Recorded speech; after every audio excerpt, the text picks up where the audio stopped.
आता ठीक आहे ना? आता येतोय ना? हां, हां. ठीक आहे. मी परत परत वाचतो. 1 मिनिट हां.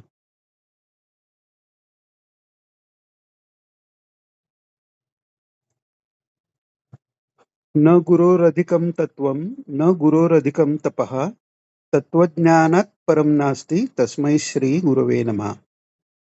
या श्लोकाचा अर्थ आहे, की गुरूंच्या पेक्षा श्रेष्ठ असं कोणतं तत्व नाही. म्हणजे तत्वज्ञान मधलं जे तत्व आहे ते गुरुच आहेत. आणि अ, न गुरोरधिकम तप म्हणजे तप गुरूंपेक्षा वरचं तप नाही याचा अर्थ काय? तर जितकी गुरुभक्ती वाढेल म्हणजे तप संतापे आणि तप आलोचने सांगितलेलं आहे. तर गुरु आज्ञा पालन यांनी तप संतापे होतं. जे गुरु सांगतील ते करायचं. यांनी तप संतापे कव्हर होतं. आणि तप आलोचने सतत गुरूंचं स्मरण, गुरूंचं ध्यान, गुरूंची कार्य ह्याच्यातच जर राहिलो आपण, तर ते अनुसंधान म्हणजे आलोचन व्यवस्थित होतं. त्यामुळे त्या दृष्टीने अ, जे तप आहे तेही गुरुचे आहे असं सांगितलेलं आहे. याचा दुसरा एक अर्थ असा आहे, की जे आपण हे म्हणतो, की अ, दिगंबराच्या पहिल्या अर्थात आपण बघितलं, की साक्षी प्रत्येक ब्रह्म आहे. आत्माराम आपण ज्याला म्हणतो, तेच गुरु आहेत. त्यामुळे शिष्याची जेव्हा अ, श- योग्य तयारी होते, तेव्हा ते गुरु अ, आतूनच प्रेरणा करतात हे जाणवायला लागतं. तर तसं झाल्यावर जे अनुसंधान टिकतं, तर ते तप हे सर्वात मोठं तप आहे असा त्याचा अर्थ आहे.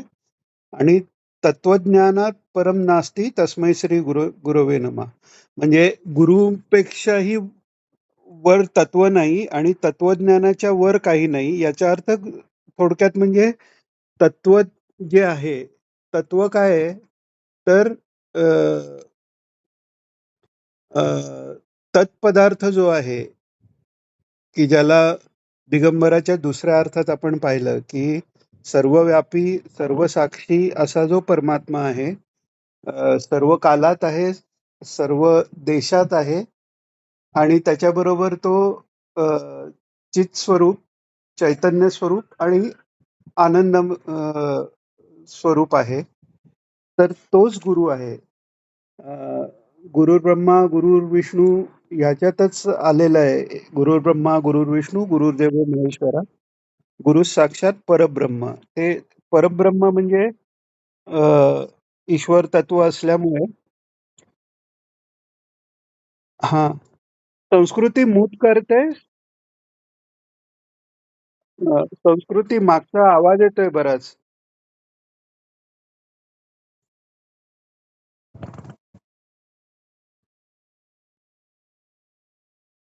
हो, अच्छा, अच्छा. हां.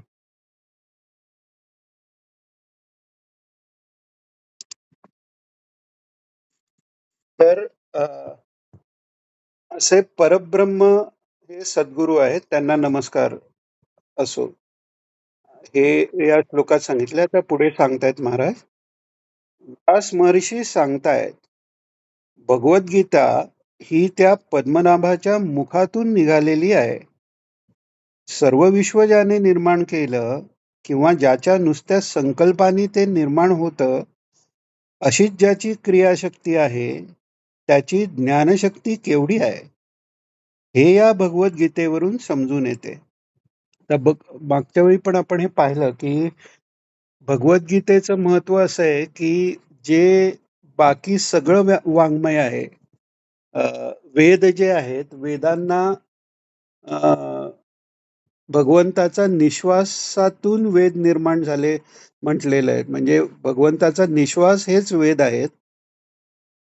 आणि गीता म्हणजे प्रत्यक्ष बोललेली आहे. म्हणजे गीतेची योग्यता किती असेल, की प्रत्यक्ष भगवंताची ती वाणी आहे. नुसता निश्वास नाही, तर वाणी आहे. अशा दृष्टीने ते गीतेचं महत्व आहे. आणि सर्व विश्व ज्याने निर्माण केले किंवा ज्याच्या नुसत्या संकल्पाने निर्माण होते, अशी ज्याची क्रियाशक्ती आहे, त्याची ज्ञानशक्ती केवढी आहे, हे या भगवद्गीतेवरून समजून येते. गीतेचा आवाका जर बघितला आपण, तर तो इतका आहे म्हणजे त्यात 18 अध्यायात सगळं वेद, पुराण सगळं जे काही लिहिलं गेलं, व्यासांनी लिहिलेलं आहे, त्या सगळ्याचं सार तेवढ्याशा गीतेमध्ये आलेलं आहे. पुढे सांगतायत महाराज, त्रिकालदर्शी व्यास महर्षींनी भगवंतांनी केलेला हा उपदेश लोकांना उपयोगी पडावा म्हणून 700 श्लोकांमध्ये लिहून ठेवला आहे. सर्व उपनिषदांमध्ये असलेल्या ज्ञानाचे सार भगवंतांनी गीतेच्या रूपाने आपल्या पुढे ठेवले आहे. तो सर्वही आबालवृद्धांना समजावे ते सर्वही आबालवृद्धांना समजावे या उद्देशाने त्यांचेच अवतार असलेल्या ज्ञानेश्वर महाराजांनी भावार्थ दीपिका ज्ञानेश्वरी रूपाने आपल्या पुढे ठेवला आहे. हे आपले मोठे भाग्य आहे. ईश्वररूप झालेल्या महाराष्ट्रातील संतांनी गीतोपदेश आपल्या भाषेत लिहून ठेवला, हे महाराष्ट्राचे भाग्य आहे. मनुष्य जन्म मिळणं म्हणजे महाराजांनी देवी भागवतात अ, अ, पहिल्याच व्हिडिओमध्ये आलंय ते, की पहिल्या किंवा दुसऱ्या, की विवेक चूडामणीमध्ये आचार्य जे सांगतात शंकराचार्य, की दुर्लभत्रयमेवैतत् देवानुग्रह हेतुकम मनुष्यत्वम मुमुक्षुत्वम महापुरुष संशया. तर तसं मनुष्यत्व मिळणं हे भाग्याचं लक्षण आहे. पण ते मनुष्यत्व जरी मिळालं तरी ते भारतात मिळणं हे अजून भाग्याचं लक्षण आहे. आणि त्याच्याहूनही भाग्याचं लक्षण महाराष्ट्रात जन्म होणं आहे. कारण इथे ईश्वरनिष्ठांची मांदियाळी जे ज्ञानेश्वर महाराज म्हणाले, तशी इथे आहे. म्हणजे जगाच्या पाठीवर महाराष्ट्र सोडून जितके संत झाले नसतील तेवढे महाराष्ट्रात झालेले आहेत. आणि नुसते संत झाले असं फक्त नाही, त्यांनी आपल्या कल्याणाकरता त्यांच्या त्यांच्या वात्सल्याने देवाचं जे भक्त वात्सल्य आहे ते संतांकडेही भक्त वात्सल्य आहे. तर त्यांनी आपापल्या ग्रंथातून हे सगळे सिद्धांत म्हणा हे लिहून ठेवलेले आहेत. आणि हा जो गीता हा जो ग्रंथ आहे त्याचं ज्ञानेश्वर माऊलींनी भावार्थ दीपिका लिहिलेली आहे. आपण भावार्थ दीपिका का म्हणतात हे आपण भावार्थ रामायणाच्या वेळी पण पाहिलं होतं, की ज्ञानेश्वर महाराजांनी नुसता अर्थ सांगितलेला नाहीये गीतेचा. त्या गीतेच्या 2 श्लोकात कधी-कधी आपण सरळ जर गीता वाचायला घेतली, तर त्याच्यात कधी-कधी असं वाटतं, की आधीचा श्लोक आणि नंतरचा श्लोक ह्याच्यामध्ये पटकन कनेक्शन काय समजत नाही. तर ज्ञानेश्वर माऊलींनी त्या 2 श्लोकांच्या मध्ये भगवंतांनी काय विचार केला किंवा अर्जुनाने प्रश्न विचारायच्या आधी काय विचार केला, हे सांगितलेलं आहे. भगवंताच्या मनातलं सांगू शकले ते, कारण स्वतः ते भगवंत आहेत. महाराजांनी सांगितलेलंच आहे इथे की अवतार आहे. तर ते महाराज आता पुढे सांगतायत, त्यांचेच अवतार असलेल्या ज्ञानेश्वर महाराजांनी भावार्थ दीपिका ज्ञानेश्वरी रूपाने आपल्या पुढे ठेवला आहे. हे आपले मोठे भाग्य आहे. ईश्वररूप झालेल्या महाराष्ट्रातील संतांनी गीतोपदेश आपल्या भाषेत लिहून ठेवला, हे महाराष्ट्राचे भाग्य आहे. जसं हे ज्ञानेश्वरी किंवा एकनाथी भागवत, भावार्थ रामायण, दासबोध, तुकाराम गाथा, नामदेव गाथा हे ग्रंथ आपल्याला मिळाले हे भाग्य आहे. पण ते जर वाचले नाही गेले तर ते दुर्भाग्य म्हणावं लागेल. तर त्यामुळे हे एखादी गोष्ट आपल्याला भाग्याने मिळाली तर आपलं तिकडे लक्ष जायला पाहिजे, हे महाराज यातनं सुचवतायत. पुढे सांगतायत महाराज, भगवंतांचे दुसरे प्रिय शिष्य म्हणजे उद्धवजी. मोठे राजनीतिज्ञ मंत्री होते यादवांचे. पण देवाचे मोठे भक्त होते. गीतेप्रमाणे उद्धवजींना भगवंतांनी जाताना केलेला उपदेशही व्यास महर्षींनी लिहून ठेवला आहे. म्हणून तो आज आपल्याला पाहायला, ऐकायला मिळतोय. भागवताच्या 11 स्कंदामध्ये तो आला आहे. उद्धव गीता ज्याला म्हणतात ते. आणि अर्जुन हा कर्माचा अधिकारी असल्यामुळे अर्जुनाला कर्मापासून मग पुढे अ, बाकी सगळे योग सांगत मग संन्यासापर्यंत नेलंय. पण उद्धवजी हे आधीच तयार आहेत. म्हणजे नुसतं ज्ञानानी ज्ञान समवेत भक्तीनी आणि नंतर केवळ भक्तीचाही त्यांना गोपींकडनं उपदेश मिळालेले आहेत, असे तयार आहेत. त्यामुळे जास्त तत्वज्ञानपर तो उपदेश आहे उद्धव गीता जो आहे तो. तर आता पुढे महाराज सांगतायत आणि हे इथे पण बोल्ड केलेलं आहे, खूप महत्वाचं आहे. आणि आपण परत परत हेच म्हणतो की हे आनंदलहरी 6 महाराजांनी का वाचायला सांगितलं ते पुन्हा पुन्हा लक्षात येतंय. हे खूप महत्वाचं आहे. तर महाराज सांगतात, तीव्र जिज्ञासा ज्याच्या मनामध्ये आहे, त्याच्याकरता ही सगळी सोय आहे. त्याचे वाचन, मनन केल्यानंतर ते समजणार नाही असे नाही.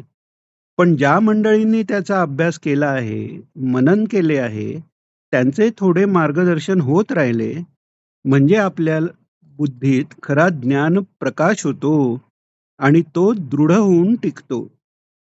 याकरता आपल्याला महाराजांची प्रवचनं वाचायची आहेत. कारण महाराजांनी हे सगळं मार्गदर्शन, महाराजांची जर प्रवचनं वाचलीत, तर ज्ञानेश्वरी समजायला किंवा एकनाथी भागवत समजायला कठीण जाणार नाही किंवा अ, सहज समजेल. इतकं सगळं महाराजांनी सोप्या भाषेत आणि अ, नुसती भाषा सोपी अशी नाही, युक्तिवाद ही सोपा कळेल असा आणि त्याच्याबरोबर अर्थातच अ, त्यांच्या शब्दाची शक्तीही आहे. तुम्ही सर्वांनी जर आपल्या महाराजांच्या YouTube चॅनलवरचं विघ्नहरी देव महाराज जे आहेत, महाराजांचे विद्यापीठात शिष्य होते ते आणि हे मोरया गोसावी संस्थानाचे महंत होते ते. तर त्यांनी असं सांगितलं की महाराज जेव्हा बोलायचे तर शब्दांनी अर्थ कळला नाही तरी ते कळल्यासारखं वाटायचं. म्हणजे काय, ते डायरेक्ट ज्ञान त्या शब्दशक्तीमुळे आत जातं. त्यामुळे महाराजांची प्रवचनं वाचणं, ऐकणं यांनी खूप अ, जो अ,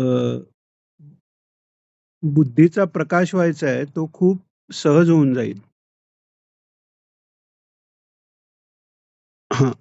तर महाराज हेच सांगतायत, पण ज्या मंडळींनी त्याचा अभ्यास केला आहे आणि महाराजांच्या बाबतीत तर अभ्यासाचा प्रश्नच नाही. त्यांनीच सांगितलेली गीता, त्यांनीच सांगितलेली ज्ञानेश्वरी, परत तोच त्यांनी वेगवेगळ्या प्रवचनातनं सोपं करून सांगितलेलं आहे.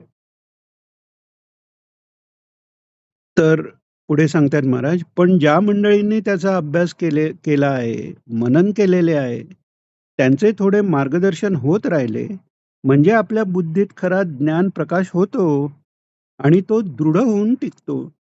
भगवद्गीतेच्या शेवटी भगवान सांगतात, ईश्वरच सर्वभूतानां हृद्देशे अर्जुन तिष्ठतु. हे सगळ्याचे सार आहे. ईश्वर आपल्याला दिसत नाही, पण या चर्मचक्षूंनीही त्याला पाहणारे महात्मे आहेत, होऊन गेलेले आहेत. परंतु आपल्यासारख्या सामान्य माणसाची तेवढी योग्यता नाहीये. म्हणून ईश्वराचे स्थान कुठे आहे हे मुख्यत्वे करून भगवान सांगताहेत. सर्व भूतांचे हृदय हे स्थान सांगतायत. सर्वांच्या हृदयामध्ये भगवान आहेत. बुद्धिस्त आहे परमात्मा. हे हृदय म्हणजे अर्थातच योग्यांचं हृदय म्हणजे आज्ञाचक्र आहे. बुद्धीचं ठिकाण ते आहे. पुढे सांगतात महाराज, भगवंताचे स्वरूप कसे आहे, शक्ती कशी आहे, उपनिषदातल्या अंतर्यामी ब्रह्माचे वर्णन वगैरे सर्व आचार्य महाराजांनी अ, आपल्या श्रीकृष्णाष्टकम या स्तोत्रामध्ये केले आहे. हे संपूर्ण विश्व या परमेश्वरापासून निर्माण झाले. आता इथे आपण नेहमी म्हणतो तसं इथे महाराजांनी रेफरन्स दिलाय, की या कृष्णाष्टकामध्ये त्या ब्रह्माचं वर्णन आहे. तर आपण ते जाऊन रिफर करणं हे आपलं कर्तव्य ठरतं त्याच्यापुढे. हं. तर पुढे ते म्हणतात, हे संपूर्ण विश्व विश्व या परमेश्वरापासून निर्माण झाले. केवळ संकल्पाने पंचमहाभूत निर्माण झाली. अशी त्याची संकल्प शक्ती आहे. संरक्षण करण्याच्या वेळेला सुद्धा आपल्या आनंद रूपाने भगवान संरक्षण करताहेत. प्रलयाच्या वेळेला उपसंहारही करताहेत. आता ह्याचा अर्थ काय? संरक्षण करण्याच्या वेळेला सुद्धा आपल्या आनंद रूपाने भगवान संरक्षण करतायत. म्हणजे हे कसं? तर आपण वेगळ्या रेफरन्सनी हे पाहिलंय, की रोज आपण अ, गाढ झोप जी आपल्याला लागते. आता त्या गाढ झोपेत जो आनंद आहे, कारण देहात आपण असतो तिथे मन, बुद्धी, इंद्रियांचा काही संबंध नाही. पण गाढ झोपेतनं कोणी उठवलं, हे महाराजांनी सांगितलेलं उदाहरण आहे, की अ, कोणी जर गाढ झोपलेले असताना उठवलं, तर आपण म्हणतो, की अ, का उठवलं? चांगला आनंदात होतो मी. म्हणजेच काय, की त्या आनंदाची जाणीव आपल्याला नंतरही राहते. याचा अर्थ म्हणजे त्या गाढ झोपेत आनंद आहे. किंवा जर कोणाला झोप लागली नाही, असं म्हणतात आठवडाभर जर कोण झोपलं नाही, तर त्याची विचाराची शक्ती निघून जाते. इतकं ते झोप आवश्यक असते आपल्याला. तर अ, त्या झोपेच्या रूपाने म्हणजे काय होतं, या शरीरातच मला आनंद मिळतो, म्हणून हे शरीर टिकतं. याच्याबरोबर आपण हेही पाहिलं, की 2 वृत्तींच्या मध्ये गॅप असते. म्हणजे आपला कोणतेही व्यवहार जो होतो किंवा काही इनपुट आपण आत घेतो, आउटपुट देतो म्हणजे अ, विचारांची जे चक्र डोक्यात चालत असतं, त्या विचारांच्या मागे असते ते वृत्ती. सर्वात पहिल्यांदा अ, अ, वृत्तीमध्येही मूळ वृत्ती, संकल्प किंवा विकल्प म्हणजे जे आत्ता सिच्युएशन आहे ती हवेशी आहे की नकोशी आहे आणि मग त्याच्याप्रमाणे पुढे डिटेल्ड ज्या वृत्ती आपण योगसूत्राच्या इंट्रोडक्शनमध्ये पाहिलेल्या निद्रा, प्रमाण वगैरे त्या सगळ्या वृत्ती अ, निर्माण होतात आणि त्या वृत्तीचं भावनात आणि विचारात परिवर्तन होतं. पण या 2 वृत्तीच्या मध्ये जी गॅप आहे, तिथे निर्विचार स्थिती म्हणजे तिथे आत्मानंद प्रकट आहे. आणि तो आनंद असल्यामुळे किंवा आपल्याला कोणतीही जी अ, आनंदाची कल्पना आपण मायेचा प्रभाव असा आहे, की बाह्य वस्तूवर आपण आनंदाची कल्पना करतो. तर तो एखादा पदार्थ एखाद्याला हवा असेल किंवा एखादी व्यक्ती भेटणं हवं असेल आणि ते झाल्या पहिल्यांदा काय होतं, की ते भेटावी किंवा ती वस्तू मिळावी हे जे विचाराचं चक्र ते सडनली थांबतं आणि जवळ-जवळ निर्विचार अवस्था होते आणि मग तो आनंद बाहेर येतो. तर त्यामुळे अशा आनंदाच्या स्वरूपाने तो जर आनंद नसेल, तर माणूस शरीर धारण करूच शकणार नाही. आपण हेही पाहतो, की अ, म्हणजे हा जर 2 निमिषामधला जो आनंद आहे, तो जर नसला, तर त्या शरीराबद्दल जो मी असा भाव आहे, तोच राहणार नाही. कारण अहंकार जो शरीराबद्दल हे माझं शरीर किंवा हा मी आहे, हा कशामुळे आहे? तर तो आनंद आणि तो आनंद सत आहे. म्हणजे सत म्हणजे कायमस्वरूपी आहे. म्हणून आत माझ्या आनंद म्हणजे मी आहे आणि तो टिकावा. या ह्यानी हे शरीर टिकवायचा सगळा प्रयत्न चालतो. ज्यांचा तो आनंद मावळतो किंवा त्यांना वाटतं, की आता आनंद नाही राहिला, तर ते शरीर त्याग करायलाही जातात. तर असं तर ह्या आनंद तो ब्रह्मानंद आहे. त्याचा किंचितचा डोस आपल्याला भगवंत देतच असतो. फक्त त्याची जाणीव आपल्याला नसते. पण तो त्या डोस जो देतो त्यानी आपल्या देहाचं संरक्षण होतं. त्याच्यापेक्षाही मोठं संरक्षण म्हणजे ईश्वर आहे किंवा देवाचं नामस्मरण करावं, ध्यान करावं, धारणा करावं. ही बुद्धी का होते? कारण ते करताना कुठेतरी जास्त आनंदाची ग्वाही मिळत असते. अशा दृष्टीने महाराजांनी सांगितलंय, की संरक्षण करण्याच्या वेळेला सुद्धा आपल्या आनंद रूपाने भगवान संरक्षण करतायत. प्रलयाच्या वेळेला उपसंहारही करतात. शरण्यो लोकेशो अ, माझ्या नेत्राला परमात्मा हा विषय व्हावा. म्हणजे श्रीकृष्ण माझ्या नेत्राला विषय व्हावेत अशी ती स्तुती आहे. हे कृष्णाष्टक अ, असं म्हणतात की आचार्य जे माता त्यांना त्यांनी शब्द दिलेला असतो की संन्यास घेताना की तू जेव्हा माझं स्मरण करशील तर मी तुझ्या भेटीला येईन. आणि त्या मातेचा अंतकाळ आलेला असतो आणि ते स्मरण करते आचार्य येतात त्यांच्याकडे आणि तिला अ, भगवान शिव आणि शिवगणांचं दर्शन घडवतात शिवलोकात नेण्यासाठी. तर ती घाबरते, म्हणजे ते भयंकर सगळे गण पाहून घाबरते. मग ते म्हणतात शिवलोकात नाही तर आता विष्णू लोकात आणि मग तेव्हा ते कृष्णाची स्तुती करतात, अशी एक कथा आहे. तर माझ्या नेत्राला श्रीकृष्ण परमात्मा हा विषय व्हावा असं ते त्या अ, स- अ, कृष्णाष्टकामध्ये आलेलं आहे. खूप खूप छान आहे ते कृष्णाष्टक, कधी वाचलं तर चांगलं आहे ते. परमात्म्याचे दर्शन नेत्रांना होणे शक्य आहे हे आचार्य महाराज सांगतायत. तो हृदयामध्ये आहे, तटस्थ होऊन सांगतायत. आपला ईश्वर भाव काही वेळा भगवंतांनी प्रकट केला आहे. अर्जुनाला आलेली शंका दूर करण्याकरता आपण कोण आहोत हेही सांगितलं. पण इथे मात्र तटस्थपणे सांगतायत. म्हणजे काय, की मीच ईश्वर आहे. आईला ते असं म्हणाले नाहीत की तुला देव बघायचा आहे म्हणजे मीच ईश्वर आहे असं म्हटलं नाही. पण एक त्रयस्थपणाने त्यांनी ईश्वराचं रूप प्रकट केलंय हे सांगितलं त्यांनी. इमं विवस्वते योगम प्रोक्तवानहमव्ययम्. म्हणजे सूर्यनारायणाला मी योगाचा उपदेश केलेला आहे. त्याने मनूला सांगितला. पुढे परंपरेने हा मार्ग आलेला आहे असे भगवान सांगतात. ते ऐकून मनामध्ये संशय निर्माण झाला.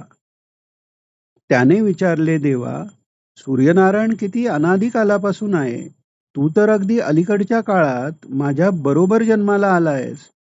मग तू सूर्यनारायणाला उपदेश केलास, केव्हा केलास? सामान्य माणसाला येणारी शंका आहे. कारण शरीर समोर दिसतंय, ईश्वर नेत्रांनी दिसत नाही हे आहे. पण ईश्वर समोर दिसत असताना सुद्धा हा ईश्वर आहे ही कल्पना आमच्या मनाला येत नाही. ईश्वर दिसून काय उपयोग? ते वाडीत महाराजांना अजूनही दत्ताशास्त्री म्हणून म्हणतात. म्हणजे ईश्वराच्या ठिकाणची पुजारी मंडळी आहेत, पण तरी ईश्वर स्वतः तिकडे आल्या तरी ती कल्पना नाही. ईश्वर दिसून तरी काय उपयोग? प्रत्यक्ष भगवान गोपाल कृष्ण समोर उभे आहेत. ते सांगतायत की मी सूर्याला उपदेश केलेला आहे. त्यांचे वय आणि देहाकडे पाहून अर्जुन प्रश्न करतोय, तू सूर्यनारायणाला उपदेश केव्हा केलास? परंतु भगवान गोपाल कृष्णांनी अर्जुनाच्या प्रश्नांची उपेक्षा केली नाही. ते म्हणाले, माझे पुष्कळ जन्म झालेले आहेत. या जन्मामध्ये तू मला तुझ्या बरोबरीचा समजतोस, पण माझ्याप्रमाणेच तुझेही अनेक जन्म झालेले आहेत. परंतु तुला त्याचे ज्ञान नाहीये. माझ्या केवळ शरीराकडे पाहून तुझ्या मनात ही शंका आली आहे. ईश्वराचे स्वरूप हे अंतर्यामी आहे, असे उपनिषदांमध्ये सांगितले आहे. पंचमहाभूतांच्या सुद्धा देवता आहेत. आधिदैविक सृष्टी फक्त वैदिक संस्कृतीमध्येच दाखवलेली आहे. बुद्धिवादी जगात फक्त भौतिक सृष्टीचाच विचार सध्या चालू आहे. अ, आपण मागे पण पाहिलं तसं, की आता मेटाफिजिक्स इथपर्यंत आलेले आहेत, की जगात जे काही आहे त्या सगळ्याला इंटेलिजन्स आहे. म्हणजे सगळ्यात जीव आहे. म्हणजे अ, याचा अर्थ आता ते पंचमहाभूतातही त्यांचा अभिमानी कोणीतरी जीव आहे इथपर्यंत पोहोचतील हळू-हळू. पण तोपर्यंत ते पोहोचलेले नव्हते हे सांगितले तेव्हा.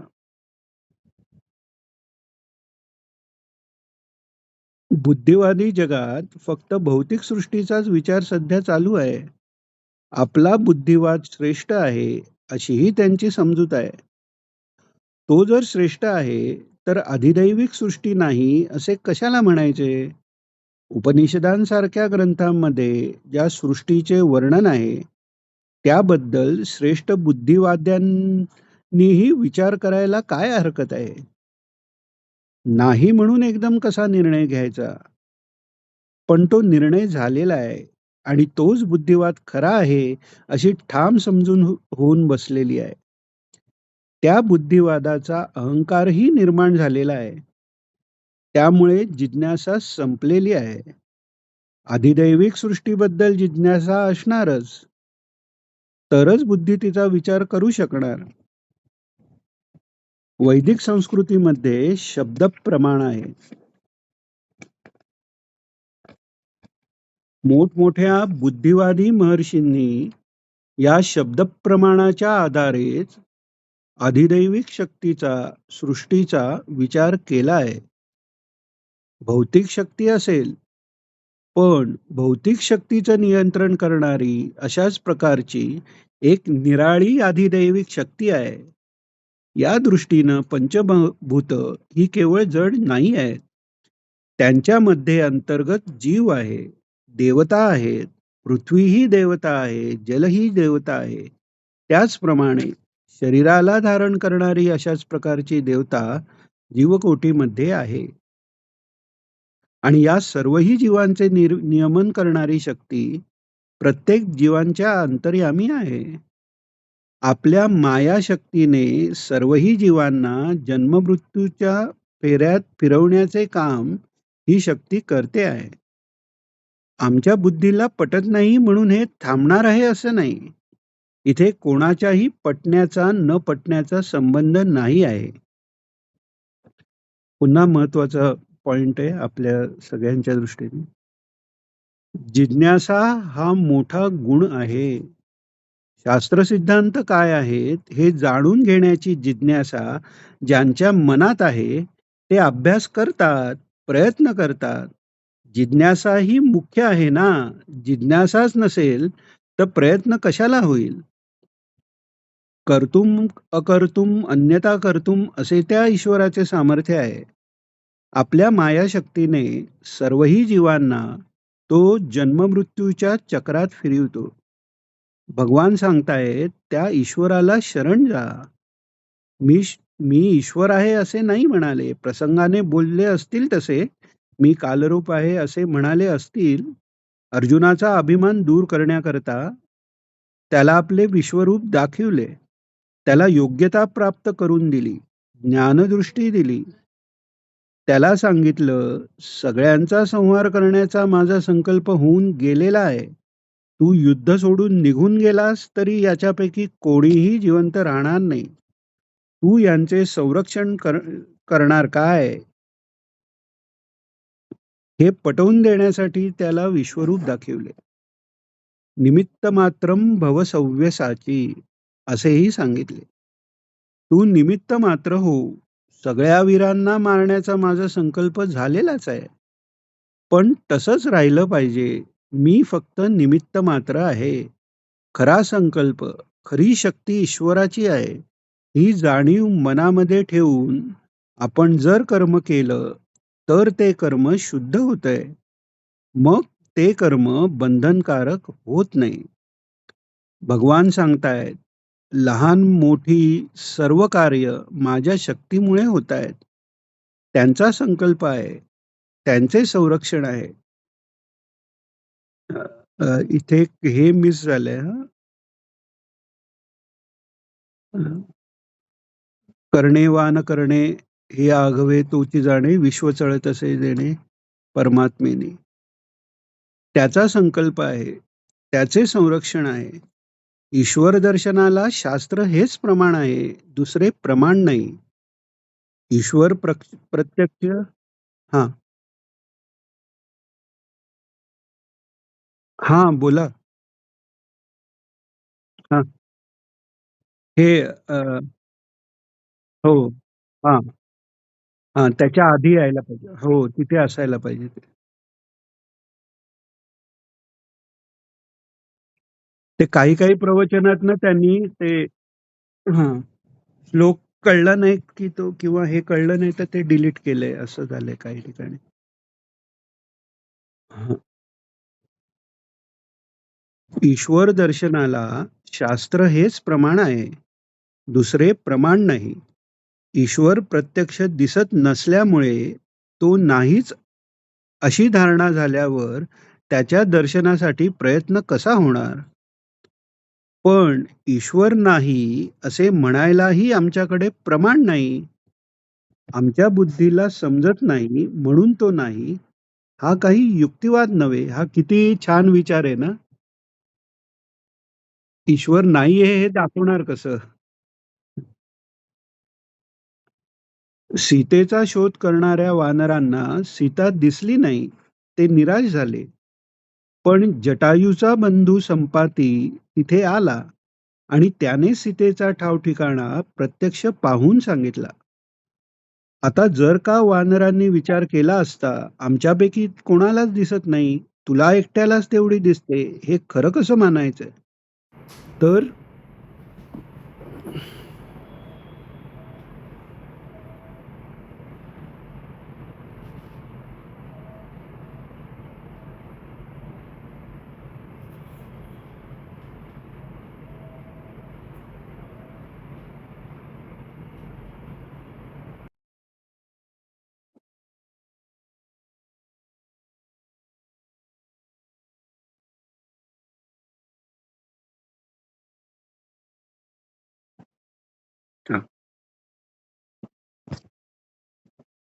आमच्यापैकी कोणालाच दिसत नाही.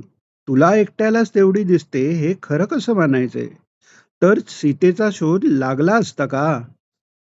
प्रत्यक्षदर्शी जे महात्मे आहेत, त्यांची शक्ती आमच्या बुद्धीला आकलन होऊ शकत नाही. पण ते सांगताहेत त्याप्रमाणे प्रयत्न करून पाहूया, असे असेही आमच्या बुद्धीला पटत नाही. त्यामुळे आमच्याकडून प्रयत्नच होत नाहीत. जिज्ञासाच निर्माण होत नाही. म्हणजे एका दृष्टीने जिज्ञासा जर नसेल, तर आस्तिक्य बुद्धी नाहीये असं म्हटल्यासारखं झालंय ते. पुढे सांगतायत महाराज, भगवंतांनी सांगितले शास्त्र प्रमाण आहे. शास्त्रानुसारिणी बुद्धी शुद्ध समजली गेली आहे. इथेही महाराज हे घेतात. या ठिकाणी आहे की नाही माहित नाही, पण तस्मात् शास्त्रम प्रमाणम ते आवर्जून घेतात महाराज. अ, भगवंतांनी सांगितले शास्त्र प्रमाण आहे. शास्त्रानुसारिणी बुद्धी शुद्ध समजली गेली आहे. बुद्धीला समाधान ज्याच्यामध्ये असेल. अरे, कुठपर्यंत आलेला आवाज? हे चुकून म्यूट दाबलं गेलं. हां, शेवटचं काय वाचलं मी म्हणजे ऐकू आलेलं? अरे, मग बरंच मागे गेलं. हां, मी परत हे करतो मग. हां, ते अ, तिथपासून जटायूचा बंधू संपातीपासून वाचू ना? जटायूचा बंधू संपाती तिथे आला आणि त्याने सीतेचा ठाव-ठिकाणा प्रत्यक्ष पाहून सांगितला. आता जर का वानरांनी विचार केला असता, आमच्यापैकी कोणालाच दिसत नाही, तुला एकट्यालाच तेवढी दिसते, हे खरं कसं मानायचं? तर सीतेचा शोध लागला असता का? प्रत्यक्षदर्शी जे महात्मे आहेत, त्यांची शक्ती आमच्या बुद्धीला आकलन होऊ शकत नाही. पण ते सांगतायत त्याप्रमाणे प्रयत्न करून पाहूया, असंही आमच्या बुद्धीला पटत नाही. त्यामुळे आमच्याकडून प्रयत्नच होत नाही, जिज्ञासाच निर्माण होत नाही. म्हणजे याचा सरळ सरळ अर्थ आहे, की अ, जिज्ञासा जर नसेल, तर आस्तिक्य बुद्धी आहे का नाही हा प्रश्न निर्माण होतो इथे. भगवंतांनी सांगितले, शास्त्र प्रमाण आहे. इथे पण आता इथे घेतला की नाही माहित नाही, पण नेहमी महाराज तो अर्धा श्लोक घेतात. तस्मात् शास्त्रम प्रमाणम ते. 16व्या अध्यायातला शेवटचा. शास्त्रानुसारिणी बुद्धी शुद्ध समजली गेली आहे. बुद्धीला समाधान ज्याच्यामध्ये असेल, तोही बुद्धीला विषय होऊ शकतो. पण ती बुद्धी फार मोठी असली पाहिजे.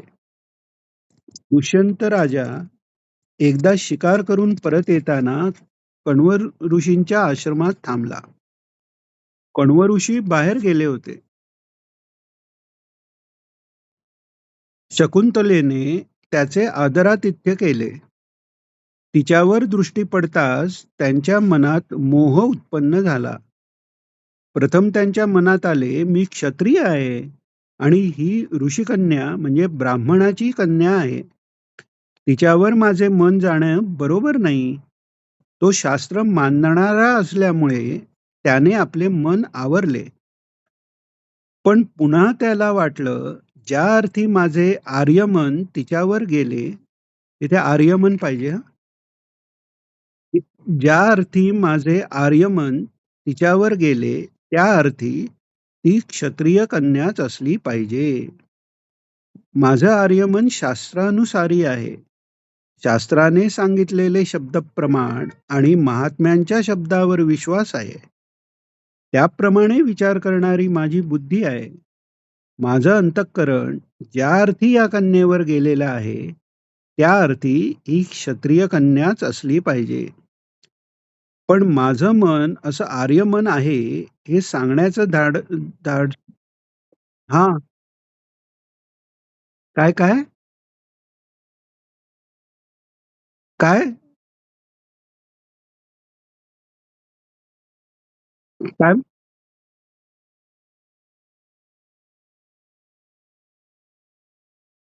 हा, काय करणार आता त्याला? हा, कुठं गेलं? हं. पण माझं मन असं आर्यमन आहे, हे सांगण्याचं धाडस एरवी कोण करील? नेहमी आम्हाला आर्यच आमचं मन आहे असं वाटत असतं. अनेक प्रकारचे दोष बुद्धीमध्ये भरलेले असताना सुद्धा बुद्धिप्रेरक शक्ती आहे, हे मानायचीही आमच्या बुद्धीची तयारी नाही. मग त्या ईश्वर शक्तीची कृपा असणं, त्या कृपेने मन आर्य बनवणं, शुद्ध बनवणं, ही लांबची गोष्ट आहे. आम्ही चुकतो हेच आम्हाला मान्य नसते, पटत नसते. एक साधं आहे. आम्ही एवढं साधना करतो, हे करतो, तरी आम्हाला दुःख का? तर महाराजांनी एका ह्याच्यात सांगितलंय. या प्रश्नातच उत्तर आहे. त्या गुरुचरित्रात जी कथा आलेली आहे, की अ, तो अ, कुष्ठ झालेला असतो. त्याला दत्तप्रभू सांगतात, की स्नान करून संगमावर स्नान कर म्हणजे कुष्ठ जाईल. तर तरी ते थोडंसं राहतं. हा म्हणतो हे गेलं कसं नाही? तर तू विचारतोयस त्यातच आलं म्हणजे अजूनही संशय आहे. मग माझी स्तुती कर म्हणतात. मग ते स्तुती केल्यावर ते बाकी जातं. तर दुःख का म्हणजे हा प्रश्न येतो तिथेच तेच कारण आहे. अजून ईश्वराबद्दल प्रश्न आहे म्हणून दुःख आहे. ईश्वराबद्दलचा जर प्रश्न संपला तर काही दुःख राहत नाही. आपलं प्रेमानंद महाराजांचंच केवढं मोठं उदाहरण आहे. म्हणजे सतत डायलिसिसवर असून सुद्धा ते म्हणजे आणि असे सांगणारे स्वतः महात्मे पण आता बघायला मिळत नाहीत आपल्याला. ते सांगतायत, की किडनीचं यांनी शरीराला दुःख आहे, पण मी आनंदात आहे. तर त्यामुळे अ, बऱ्याच वेळा आपल्याला परमार्थिक उन्नती वगैरे ही तर पुढची आहे. पहिल्यांदा तर आपलं काहीतरी चुकतंय हे जर कळलं, तर काहीतरी सुधारणेला सुरुवात होते आपली. हं. आम्ही चुकतो हेच आम्हाला मान्य नसते, पटत नसते. आम्ही केलेले सर्व बरोबरच आहे, अशी आग्रही वृत्ती जोपर्यंत मनाची व बुद्धीची आहे, तोपर्यंत बुद्धीची सुधारणा होणार कशी? आपल्या बुद्धीची जर सुधारणा होत नसेल, तर याचा अर्थ आपल्या कुठेतरी चुकीच्या ठिकाणी चुकीचा आग्रह आपला कायम आहे, हे निश्चित आहे. म्हणजे महाराज जे सांगतायत त्याचा दोन्ही बाजूनी विचार केला ना, तर थोडं जास्त समजत जातं. म्हणजे स्वतःवर लावलं तर आपल्याला आपली म्हणजे आत्मपरीक्षण करता येतं. आम्ही केलेले सर्व बरोबर आहे, अशीच आग्रही वृत्ती जोपर्यंत मनाची व बुद्धीची आहे, तोपर्यंत बुद्धीची सुधारणा होणार कशी? दोष आहेत समजल्यावर त्याच्यावर उपाय करायचा ना. दोषज्ञान स्वतःला तरी होऊ शकेल. रोग्याला तरी दोषज्ञान स्वतःला तरी कसे होऊ शकेल? रोग्याला सर्व दोषांचे ज्ञान होत नाही. काही चिन्ह त्याला समजतात. आपल्या शरीरात काही बिघाड झालाय, दोष निर्माण झालाय, हे समजते. म्हणून तो डॉक्टर, वैद्याकडे जातो. ते त्याला तपासून रोगाचे निदान करून औषध योजना करतात. पण जर डॉक्टरांच्या शब्दावर विश्वास न ठेवता तो योगी चिकित्सा करू लागला, तुम्ही कशावरून सांगता हा रोग झाल्याचे? त्या रोगावर हेच औषध कशावरून? ही चिकित्सा करण्याची पद्धत आहे. ही चिकित्सा करण्याची पद्धत आहे का? वगैरे म्हणू लागला तर? आणि ती वेळ आहे का? तुष्णीम अवस्था परमोपशांतीम ही पराशांती आहे. मन स्वस्थ राहणं याचं नाव शांती आहे. मन स्वस्थ राहणं शक्य आहे का? इथे स्वस्थ याचा अर्थ स्वस्वरूपात स्थित राहणं. मन स्वस्थ राहणं शक्य आहे का? आम्ही बुद्धीचा फक्त अभिमान धरतो. आमची बुद्धी चांगली आहे. आम्ही बुद्धीने सर्व कार्य करतो वगैरे अभिमानाने सांगतो आपण. आग्रह धारण करतो. तर त्या मनाच्या या वृत्ती बंद करणं, मनाची स्वस्थता करणं, हे आमच्या मनाच्या स्वाधीन आहे काय? आमच्या मनाची शक्ती आहे का ती? मन स्थिर होणं कठीण आहे. अर्जुनासारखा बोलून गेला, की मनाचा निग्रह मी या सैन्याचा निग्रह मी करू शकीन, पण मनाचा निग्रह मी करू शकणार नाही. अं, भगवानही म्हणाले, मनाचा निग्रह करणे अत्यंत कठीण आहे. असे ते अगोदर बोलून गेले. पण पुढे म्हणाले, अभ्यासेन तु कौंतेय वैराग्येण च गुह्यते. मनाची शक्ती इतकी मोठी आहे, की त्या मनाला आवरण्याची शक्तीही त्या मनामध्येच आहे. मन बाहेर जाणे म्हणजे ईश्वरापासून बाजूला होणे, ते ईश्वराकडे लागणे आणि ते स्थिर होणे. पूर्ण शांती म्हणजे मनाची निश्चल अवस्था प्राप्त करून घेणे, ही सुद्धा मनावरच अवलंबून आहे. त्याकरता अभ्यास आणि वैराग्य हे दोन उपाय योगसूत्रकारांनी सांगितले आहेत. अभ्यास वैराग्याभ्याम तन्निरोधः असं तो सूत्र आहे ते. भगवंतांनी हेच दोन उपाय अर्जुनाला सांगितले. ते म्हणाले, मनाला स्थिर करण्याचा एक अभ्यास आहे. त्याकरता अंतर्यामी ईश्वराला सतत प्रार्थना करीत राहणं एवढंच मुख्य कर्तव्य आहे. ईश्वर शक्ती सहाय्य करणारी आहे. ईश्वर शक्ती आपल्याला सहाय्य करणारी आहे एवढं जरी आपल्या मनाला वाटले तरी पुष्कळ झाले. आम्ही मनाचा निरोध करण्याचा प्रयत्न करणार आहोत. त्या प्रयत्नांना कोणाचे तरी सहाय्य पाहिजे. तशी सहाय्य करणारी ईश्वर शक्ती आहे, हे मनाला पटलं तरी पुष्कळ झाले ना. सहाय्य म्हणून तरी ईश्वराकडे जायला पाहिजे ना. आपलं कर्तृत्व काहीच नाही. ईश्वर शक्तीच सर्व कार्य करणारी आहे. विश्वरूपही तो झालेला आहे आणि विश्वकर्ताही तोच आहे. ही दृष्टी उत्पन्न होणं फार कठीण आहे. तेव्हा सहाय्य करणारी ईश्वर शक्ती आहे. त्या ईश्वर शक्तीच्या साह्याने आमचा जो प्रयत्न निर्विघ्नपणे शेवटास जावो. अंतराय अभावश्च म्हणतायत. जीवाचं खरं स्वरूप काय आहे, अहम कोण आहे, हे त्या ईश्वर शक्तीच्या कृपेने समजून येईल आम्हाला. मी कोण आहे हे सुद्धा सांगता येत नाही किंवा समजत नाही. देह म्हणजे मी आहे, इंद्रिय म्हणजे मी आहे. तो मीच किती ठिकाणी गुंतून राहिला आहे. तादात्म्य अध्यास किंवा संसर्ग अध्यास इतका बसून गेलेला आहे की त्या मनात तादात्म्य अध्यास म्हणजे अ,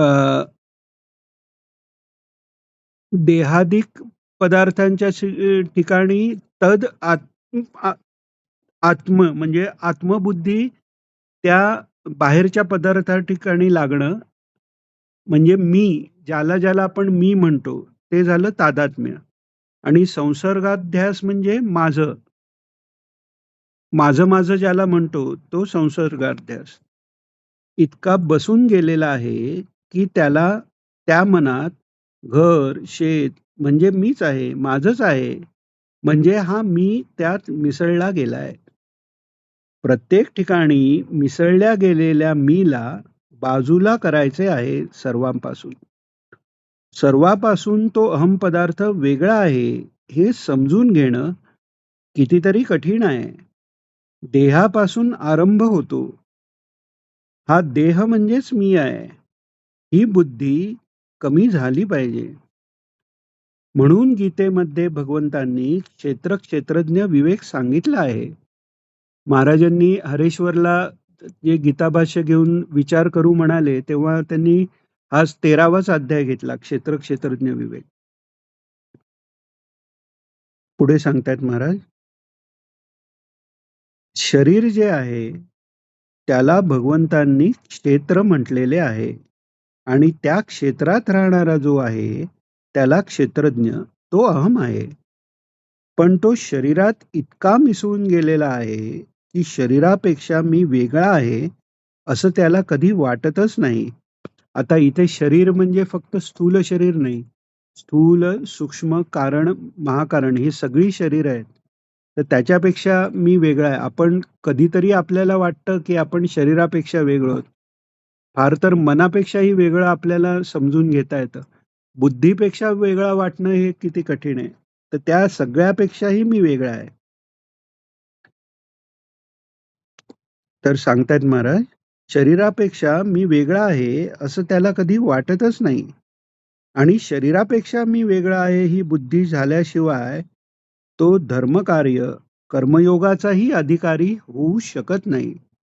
एवढी मोठी गोष्ट आहे.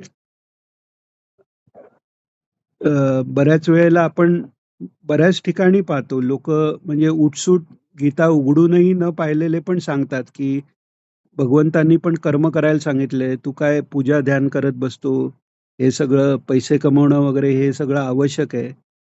तर तो काही कर्मयोग होत नाही. कर्मयोग केव्हा होतो, जेव्हा देहापेक्षा मी वेगळा आहे या भावनेनी जर कर्म झालं आणि करणारा ईश्वर आहे असं जर झालं तर तो कर्मयोग आहे, नाहीतर तो सगळा भोगच आहे. तर पुढे सांगतायत महाराज, शरीरापेक्षा मी वेगळा आहे ही बुद्धी झाल्याशिवाय तो धर्मकार्य, कर्मयोगाचाही अधिकारी होऊ शकत नाही. या जन्मात मिळालेला शरीराचा संबंध सोडून मला दुसऱ्या जन्मात दुसऱ्या शरीरात जायचं आहे आणि त्याही शरीरात गेल्यावर मला सुख मिळालं पाहिजे, माझी प्रगती झाली पाहिजे. अशी बुद्धी असल्याशिवाय धर्माचरणही होणार नाही. लौकिक कार्य चाललेली आहेत. त्याकरता देहात्मबुद्धीचा उपयोग होत असेल, परंतु पुढे जे फळ आपल्याला मिळवायचे आहे, त्याकरता मी देहापेक्षा वेगळा आहे, ही अंशतः तरी बुद्धी झाली पाहिजे. पूर्ण होणे शक्य नाही. शेवटपर्यंत आणखी देह तादात्म्य असतं. मी सच्चिदानंद रूप आहे, हे प्रत्यक्ष ज्ञान झाल्यानंतर देहबुद्धी निघून जाते. देहाचा संबंध कायमचा सुटतो. तो जीवात्मा जीवन मुक्त होतो. तोपर्यंत मात्र ही स्थिती प्राप्त होणे कठीण आहे. चांगदेवांसारख्यांना सुद्धा ही स्थिती प्राप्त झाली नाही ना. क्षेत्रज्ञ विवेक त्यांना सुद्धा झाला नाही. ज्ञानेश्वर महाराजांची कीर्ती ऐकली आणि त्यांना शरण जावे अशी इच्छा झाली चांगदेवांना. ज्ञानेश्वरांचे मार्गदर्शन आपल्याला मिळाले तर आपली पूर्णता होईल असेही वाटले. श्रद्धा विश्वास वाटला, परंतु ज्ञानेश्वरांना पत्र लिहिताना मात्र नमस्कार लिहावा किंवा आशीर्वाद लिहावा या गोंधळातच ते सापडले. ज्ञानेश्वर महाराज कोठे गुरुस्थानी मानायचे म्हणून नमस्कार लिहायचा. ज्ञानेश्वर महाराज मोठे पाहिजे इथे. ज्ञानेश्वर महाराज मोठे गुरुस्थानी मानायचे म्हणून नमस्कार लिहायचा. पण नमस्कार तरी कसा लिहिणार? कारण मी 1400 वर्षाचा आणि ते 20 वर्षाचे. आशीर्वाद लिहावा तर त्यांना गुरु म्हणून शरण जायचे आहे. ज्यांना शरण जायचे त्यांना आशीर्वाद तरी कसा लिहायचा? या संशयामुळे कोणताच निर्णय करता आला नाही त्यांना सुद्धा. आणि तसाच कोरा कागद पाठवून दिला. निवृत्तीनाथांनी तो कागद पाहिला आणि ज्ञानदेवांना उत्तर लिहिण्याची आज्ञा केली.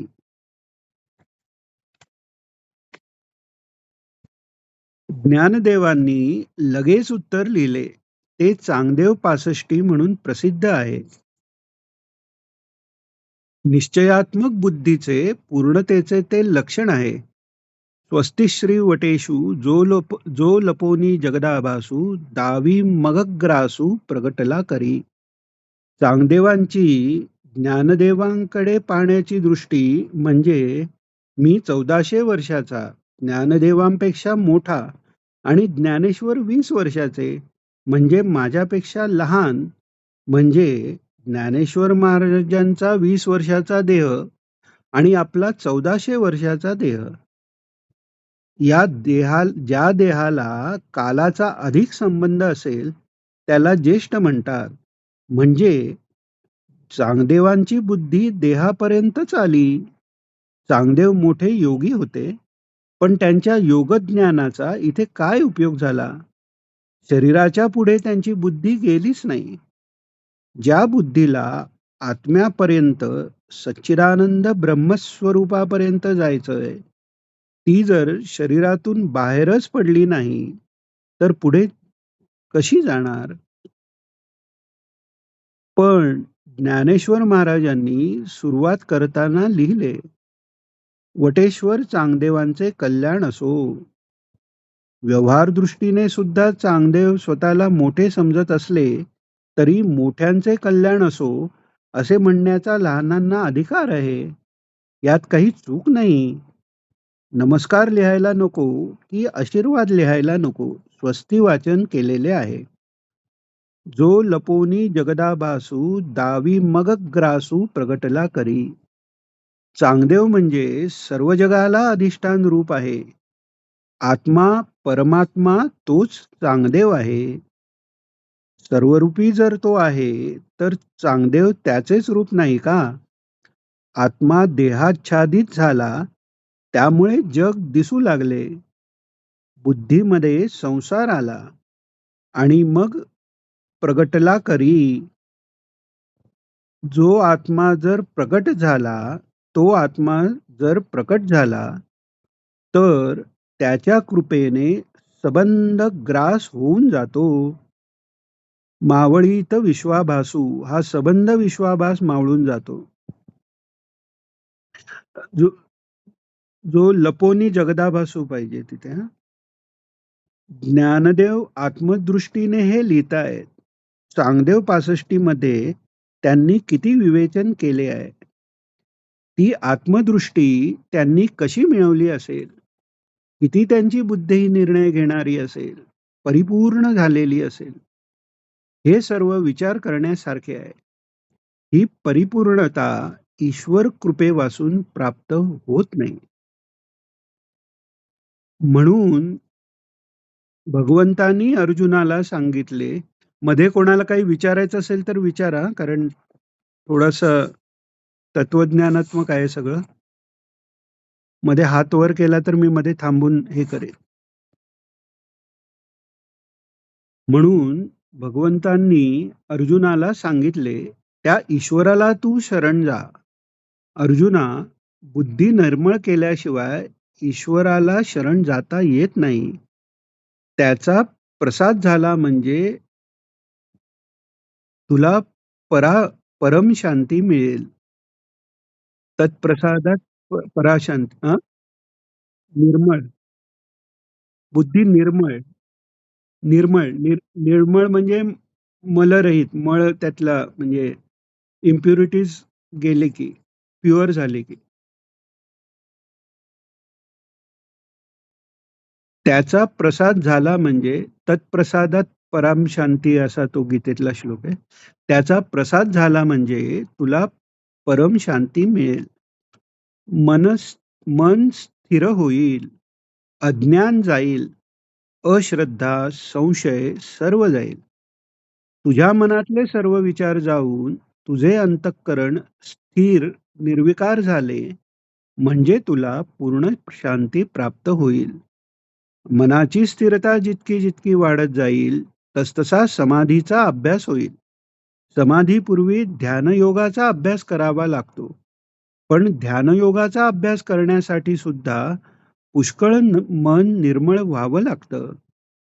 अ, अ, साधन चतुष्टय संपत्ती मिळाल्यानंतर पहिल्यांदा श्रवण, मनन, निदिध्यासन, मग धारणा, त्याच्या पुढे ध्यान आहे आणि मग समाधी आहे.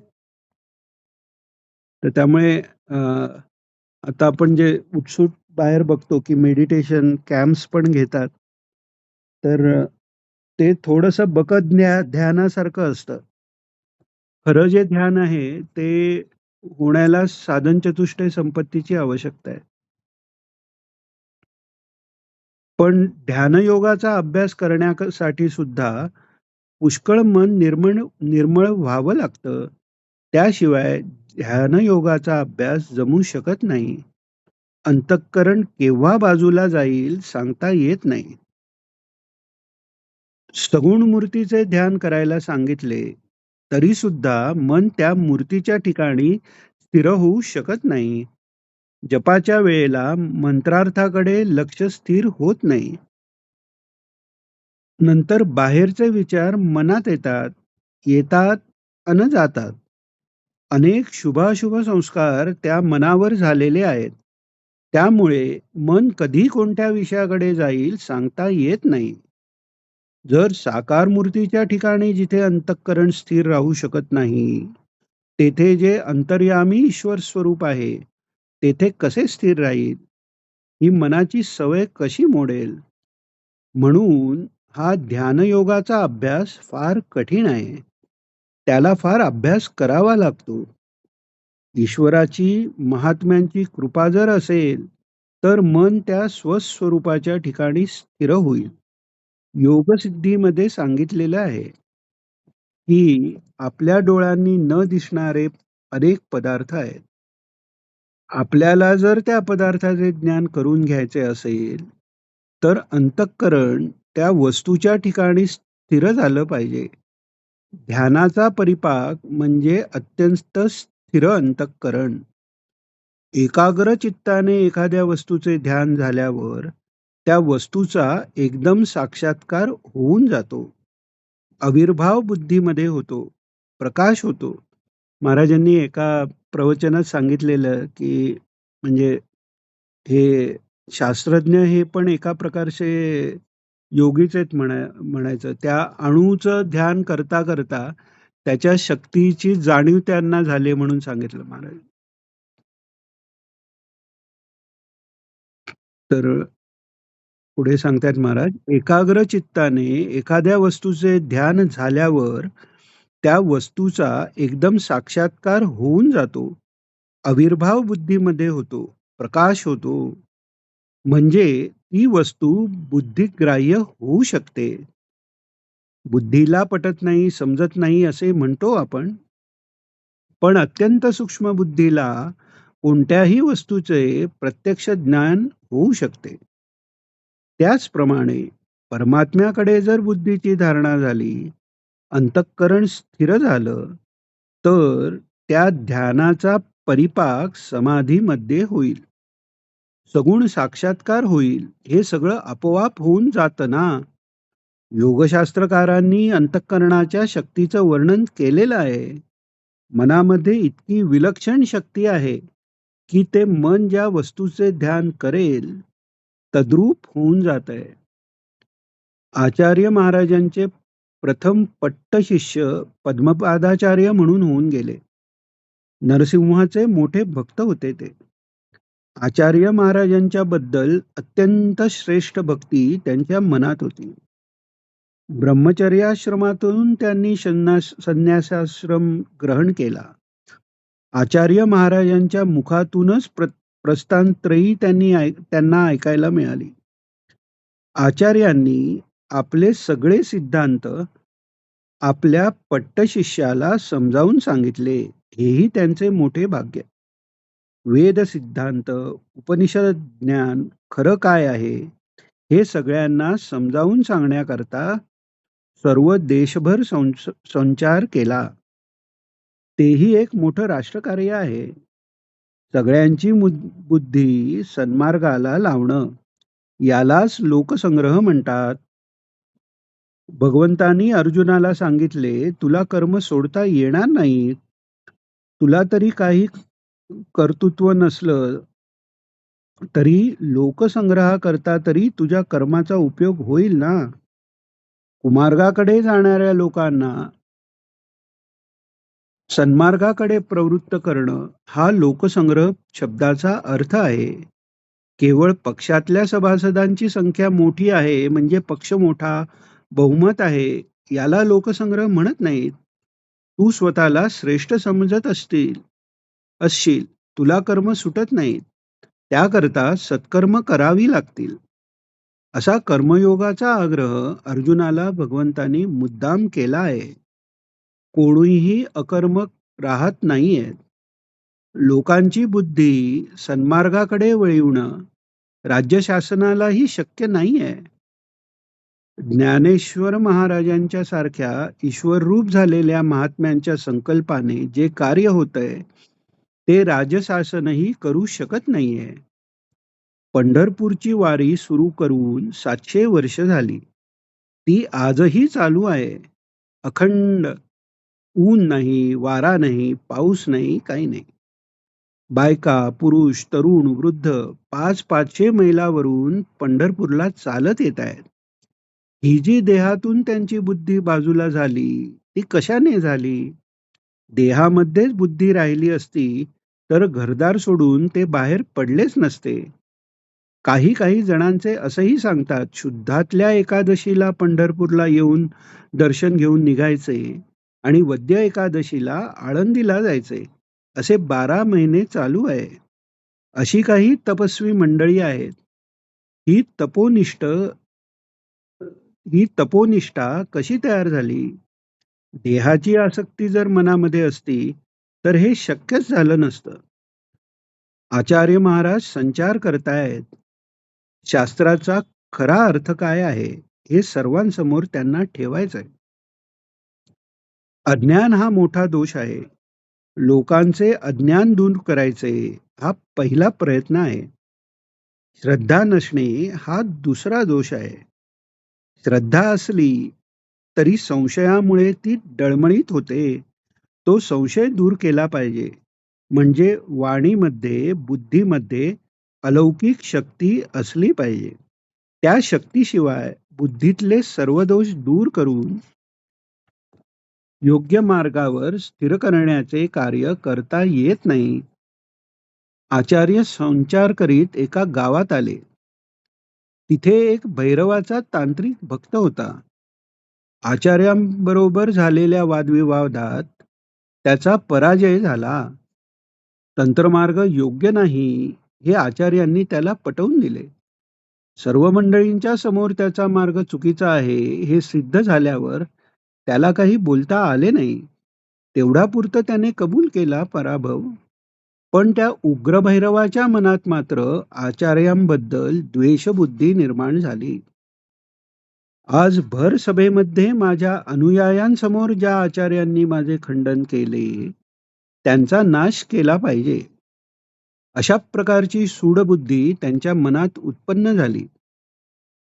2-4 दिवसांनी आचार्य महाराज एकटे बसले असताना तो त्यांना भेटून म्हणाला, गुरु महाराज, मी एका भैरवाचा यज्ञ केला आहे. त्यात पूर्णाहुती देण्यासाठी मला एक तर सर्वज्ञ पुरुषाचे तरी मस्तक पाहिजे किंवा सार्वभौम राजाचे तरी मस्तक पाहिजे. ते जर दिले तर मला याच देहाने भैरव लोकाला जाता येईल. आता सार्वभौम राजाचे मस्तक मागितले तर तत्क्षणी माझेच मस्तक जाईल. आपण सर्वज्ञ आहात. आपलं मस्तक मिळालं तर माझं कार्य होईल. देह म्हणजे मी नाही हे आचार्यांचे ज्ञान नुसते सांगण्यासाठी नाही आहे. देहात्मविवेक प्रथमच भगवंतांनी अर्जुनासमोर ठेवला. देह म्हणजे आत्मा नाही हे समजून घेऊन गीता ऐक, तरच तुला या गीता ज्ञानाचा उपयोग होईल म्हणाले. आचार्यांनी त्या उग्रभैरवाला सांगितले, उद्या मी अमुक अमुक गुहेमध्ये जाऊन बसतो. कुणालाही समजणार नाही अशा रीतीने तू माझं मस्तक तोडून घेऊन जा. त्याप्रमाणे दुसऱ्या दिवशी सांगितलेल्या ठिकाणी कोणालाही न सांगता आचार्य समाधी लावून बसले. उग्रभैरवाने विचार केला, आपल्या तंत्रमार्गावर आलेले संकट आचार्यांचा नाश केला म्हणजे दूर होईल. आचार्यांचा शिरच्छेद म्हणजे ज्ञाननाश नाही हे त्या उग्रभैरवाला कळले नाही. ज्ञान हे बुद्धीमध्ये आहे आणि बुद्धी ही नष्ट होणारी नाही आहे. आत्मज्ञान होईपर्यंत बुद्धी बरोबर राहते. शरीर किती येतात आणि जातात, पण बुद्धी कायम आहे जीवाबरोबर.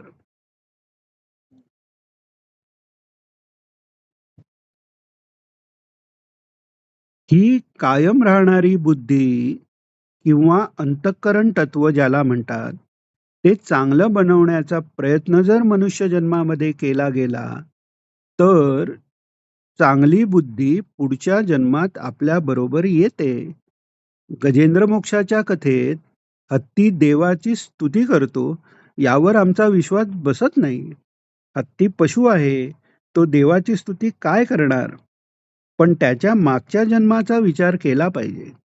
मागच्या जन्मात त्याने ईश्वराची उपासना केली होती.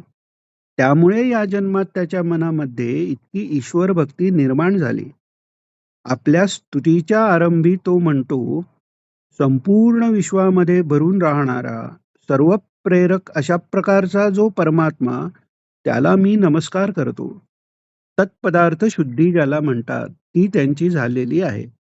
तत्पदार्थ शुद्धी म्हणजे तत् म्हणजे तो परमात्मा आणि त्या तत्पदार्थाची शुद्धी म्हणजे तो परमात्म्याचे किंवा परमेश्वराचे सर्वव्यापित्व, सर्वशक्तिमत्व हे जे गुण आहेत ते गुण बाजूला गेले तर तो निर्गुण निराकार जे परब्रह्म तत्व सच्चिदानंद आहे ते उरतं. इथपर्यंत जाणं याला म्हणतात तत्पदार्थ शुद्धी. आणि मी जीवात्मा आहे त्या जीवात्म्याचं जे अल्पशक्तिवत्व, अल्पज्ञत्व ते बाजूला केलं. मी ज्याला म्हणतोय तो अहंकार बाजूला केला की जे उरतं तेही तेच सच्चिदानंद परमात्मा तत्व, याला त्वम पदार्थाची शुद्धी म्हणतात. दोन्ही पदार्थाची शुद्धी झाल्यावर दोन्ही पदार्थ म्हणजे सच्चिदानंद म्हणजे एकच आहेत हे लक्षात येतं. तर इथे सांगतायत महाराज की अशा प्रकारचा जो आहे परमात्मा त्याला मी नमस्कार करतो. तत्पदार्थ शुद्धी ज्याला म्हणतात ती त्याची झाली आहे. इतक्या मोठ्या ज्ञानभूमिकेवर तो गेला असेल हे आम्हाला खरं वाटत नाही. कारण आम्ही त्याच्या देहाकडे पाहून त्याला पशु समजतोय. देह म्हणजे आत्मा नाहीये. देहात आलेला आत्मा मागच्या जन्मात हा हत्ती चांगला राजा होता. आपल्या अंतःकरणावर त्याने चांगले संस्कार केले. ईश्वराबद्दल एक दृढनिष्ठा त्याच्या अंतःकरणामध्ये उत्पन्न झाली. ते अंतःकरण घेऊन तो या हत्तीच्या जन्माला आला. अर्थात परमेश्वराची स्तुती करणं हे त्याच्या बुद्धीचे कार्य आहे, शरीराचे कार्य नाही. आचार्य महाराजांना मारण्यासाठी जेव्हा तो उग्रभैरव निघाला तेव्हा पद्मपादाचार्य नृसिंहाचे ध्यान करीत होते. त्यांची उपासना इतकी सिद्ध झाली होती की ध्यानामध्ये त्यांच्या उपास्य देवतेशी नृसिंहाशी ते इतके एकरूप होत की नरसिंह रूप होऊन जात. बुद्धी इतकी स्थिर व्हायला पाहिजे की ज्या वस्तूचे ध्यान करू तद्रूप होता आले पाहिजे. पद्मपादाचार्यांना त्या ध्यानावस्थेत आचार्यांचा वध करण्याच्या तयारीत असलेला उग्रभैरव दिसू लागला आणि पद्मपादाचार्यांचे शरीर नाहीसे होऊन ते नरसिंह स्वरूप झाले आणि धावत धावत त्या गुहेत गेले.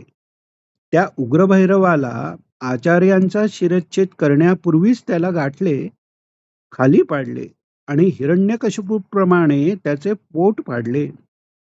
तोंडाने मोठमोठ्याने गर्जना चालू होती. तोपर्यंत आचार्यांचे इतर शिष्यही आले. त्यांना पद्मपादाचार्य दिसेनात, नरसिंह दिसत होते. आचार्यांची समाधी उतरली. आचार्यांनी नृसिंहाची स्तुती केलेली आहे. इथे थांबूया आपण. 11:20 झालेत. आता मीटिंग पण संपली. कोणाला काही विचारायचं आहे तर विचारून ठेवा. पुढच्या ह्याच्यात किंवा ग्रुपवर मेसेजमध्ये उत्तर देता येईल. नसेल थांबूया.